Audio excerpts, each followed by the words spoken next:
Okay, we are going to get started with Jakal versus Quik. Seed 2 and 3, by the way. So this one is going to be close by seeding. It's also going to, I think, going to be pretty close in gameplay. I mean, let's be honest, Koopa, we don't really have Samuses running around like this. No. Okay. No, we don't. No. Like, in all seriousness, yeah, this is, again, kind of a character you don't really see a lot of. I know if you're an attender of Kingdom the Weekly, you know, Padrino is one that, you know, tends to show up, you know, on a weekly basis. But yeah, this character is kind of a blind spot in a lot of people's matchup charts in this area. Not a lot of people playing this character. But Jakal, again, you know, the game plan for Wolf is always very simple. So, oh, Lord. Ouch. Mercy. Happy New Year. That's got to feel good going into this set. I mean, like, yeah. What a great way to start Zero off to with Jakal. Yeah, for sure. It still hasn't taken damage even from, like, projectiles yet. Here we go, though, Quik, trying to find a way in.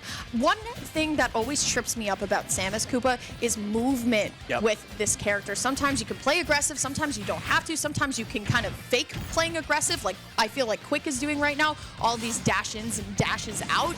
But, I mean, so far, now finally going to be able to find damage on the board as we're going for an edge guard here. There's the dash attack, going off stage, lays the crash bomb, but now Jude, Jakal, back to safety. Yeah, again, I think what makes, like you mentioned, what makes this character so scary is the movement, and Quik's one of the best in the business being able to utilize that. You know, you could see some wave dashes on platforms. Obviously, you know, the ability to cancel your charge shot in the air and on the ground is huge, and that dash attack in the corner will net that KO there. So, but trading KOs immediately. A 0 to death again. I say do it a third time. Yeah, Jakal no sweat so far as Quik now going to launch Jakal off the stage here. Jakal going to roll behind too. I feel like Jakal is like, all right, you can kind of back up, but I'm going to throw out this fair. You know, fair is a really great Wolf move, especially, but there's the up the out of shield here. Quik trying to get something started, but it's still just the Jakal show right now. One of the things that I love about Jakal, we talked about this last time we saw him versus Jen, is just the way he's able to link his hits together. His damage output is insane, and you can tell right now in this game 1 that he's really just not fazed by the Samus movement at all.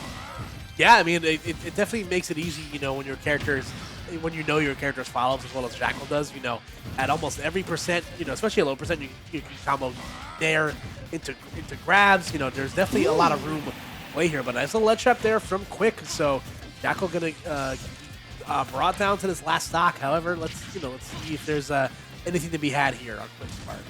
Yeah, Jakal just going to jump over the missile there, trying to find the anti-air with the nair, but instead just going to take the forward airs. See, finds the dash attack as well, so things are going to look pretty good for Jakal right now. Going for the 2-frame, it's not going to be enough. The up smash will scoop, though. That Wolf up smash, Koopa, is just so good. Oh yeah, one of the best smash attacks in the game. You know, you think it might not reach you, but no, it does. It will. It's got great service. Okay. Right, there you go. Empty hop into the grab. Okay? Just gonna shoot the gun. Smart.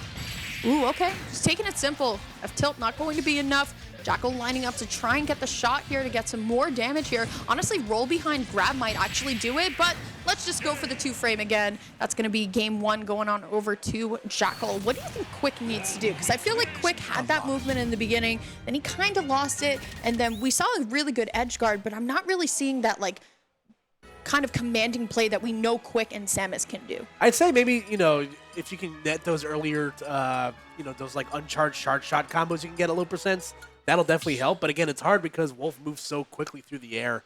You know, being able to get the follow-ups that he's able to get at low percents, it's tough. You know, I'd say if you're Quik, if you can maybe mitigate the damage, you know, not get yourself in 2-0 to death scenarios where you have to come all the way back to make the comebacks, that'll help.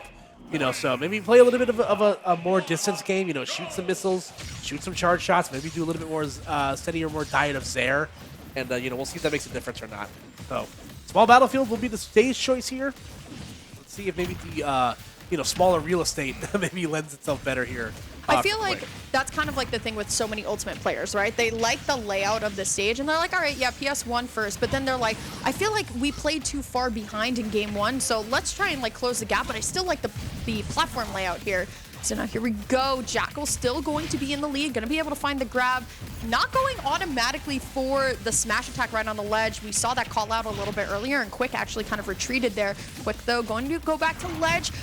I like the air dodges, though. We're seeing a very different way that Quik is coming up from the ledge every single time he's on ledge now. All Alrighty, so let's see what's the response to use from Quik. Again, Jakal once again netting an early KO here. Oh, wow! The spike from the Wolf Flash was just enough to get Quik low enough to where he's not able to recover with up B. It looks like jump was already wasted there, so Jakal getting a late Christmas gift there with a little bit of recklessness off stage. Yeah, Quik, though, needs to get something started and started now. Going to be able to find the weak hit charge shot, but it's not going to be enough still twice. I feel like Quik now, once again, kind of hesitating, kind of second guessing at this point.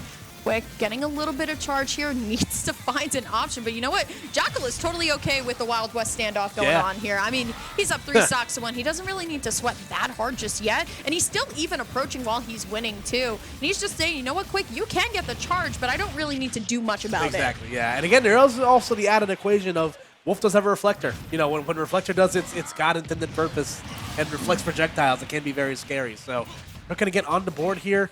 You know, let's see if there's anything in the tank here to potentially bring this back. And Jakal really at this point can just play the way he wants to, as he's going to be able to find the dash attack up tilt fair.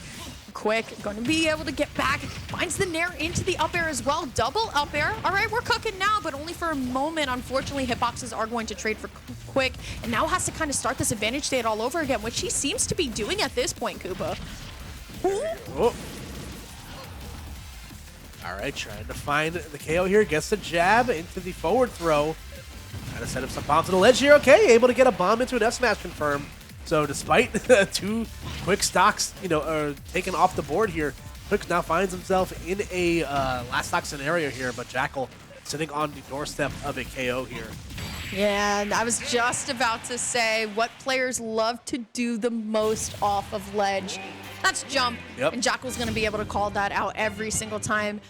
Unfortunate game 2 for Quik, obviously. You want to see games go a little bit closer than that, but of course, great on Jakal. It's going to be a 2-0. He will be fighting Buzz in winners finals. We'll be seeing Quik drop to losers to play, I believe it is going to be one of a couple people. Fawn, who did lose to Apple Reviewer in the beginning of the day, me brawler, Beast, or Joshathan Gamer. So we are just rounding out our top 8 right now. We also still have VV in from New York City, as well as Jen and Ranger as well, who has been playing really, really well. So honestly, a great fusion bracket that we got going on. But of course, it's always good to see Quik out here.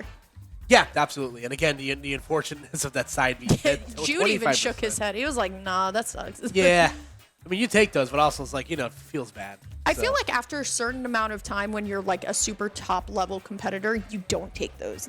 Like, you do, and it's like, all right, cool, I'll just win off of that. But like, it doesn't feel good anymore. Like when you're an O2er and you get that, you're like, yes!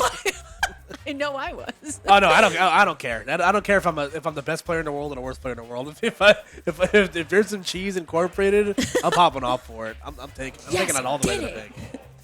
All right, once again, welcome to Fusion. We got a great bracket going on right now. It's Koopa and Lyric. We got Kelvin on production, as well as we are now just rounding into top 8.